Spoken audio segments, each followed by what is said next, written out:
Hello మామా, welcome to my channel. IPL 2025లో భాగంగా తాజాగా జరిగిన ఉత్కంఠ పోరులో రాజస్థాన్ రాయల్స్ జట్టుకు మరోసారి దురదృష్టం వెంటాడింది. లక్నో సూపర్ జెయింట్స్పై 2 పరుగుల స్వల్ప తేడాతో ఓడింది. ఆఖరి ఓవర్లో రాజస్థాన్ జట్టు విజయానికి 9 పరుగులు అవసరమయ్యాయి. కానీ ఆ సమయంలో ఆవేష్ ఖాన్ అద్భుతంగా బౌలింగ్ వేసి రాజస్థాన్ కొంపముంచాడు. దీంతో ఆర్ఆర్ జట్టు వరుసగా 3వ ఓటమిని ఖాతాలో వేసుకుంది. ఇప్పటికీ వరుసగా ఆడిన 8 మ్యాచ్ల్లో రాజస్థాన్కి ఇది 6వ ఓటమి అవ్వడంతో పాయింట్ల పట్టికలో 8వ స్థానంలో నిలిచింది. అయితే మ్యాచ్ అనంతరం ఓటమి గల కారణాలు తెలిపిన కెప్టెన్ రియాన్ పరాగ్ నిరాశ వ్యక్తం చేశాడు. ఈ మ్యాచ్లో 181 పరుగుల లక్ష్యంతో బరిలోకి దిగిన రాజస్థాన్ రాయల్స్ నిర్ణీత 20 ఓవర్లలో 5 వికెట్లు కోల్పోయి 178 పరుగులు చేసింది. 14 ఏళ్ల టీనేజర్ వైభవ్ సూర్యవంశీ 20 బంతుల్లో 2 ఫోర్లు, 3 సిక్స్ల సాయంతో 34 పరుగులు తన అరంగేట్రం మ్యాచ్లోనే మంచి ప్రదర్శన చేశాడు. ఓపెనర్ యశస్వీ జైస్వాల్ 52 బంతుల్లో 5 ఫోర్లు, 4 సిక్సర్ల సాయంతో 74 పరుగులు మంచిగా రాణించాడు.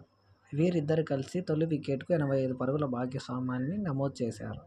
నితీష్ రాణా 8 రన్నులతో విఫలమయ్యాడు. రియాన్ పరాగ్ 39 పర్వాలేదనిపించాడు. సిమ్రాన్ హెట్మేర్ 12 నిరాశపరిచాడు. లక్నో బౌలర్లలో ఆవేష్ ఖాన్ 3 వికెట్లతో ఆకట్టుకున్నాడు. శార్దూల్ ఠాకూర్, మక్రమ్ తలా వికెట్ తీశారు. మ్యాచ్ ఓటమిపై రియాన్ పరాగ్ మాట్లాడుతూ, ఈ ఓటమి బాధను జీర్ణించుకోవడం కాస్త కష్టం. తప్పు ఎక్కడ చేశానో ఖచ్చితంగా చెప్పలేను. 18-19వ ఓవర్ల వరకు మ్యాచ్లో మేము పోటీలోనే ఉన్నాం. నేను 19వ ఓవర్లోనే ఫినిష్ చేయాల్సింది. ఈ ఓటమికి బాధ్యత వహిస్తున్నాను.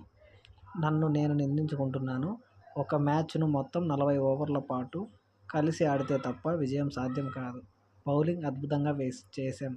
చివరి ఓవర్లో అదృష్టం కలిసి రాలేదు. ఈ విధంగా కెప్టెన్ రియాన్ పరాగ్ స్పందించారు.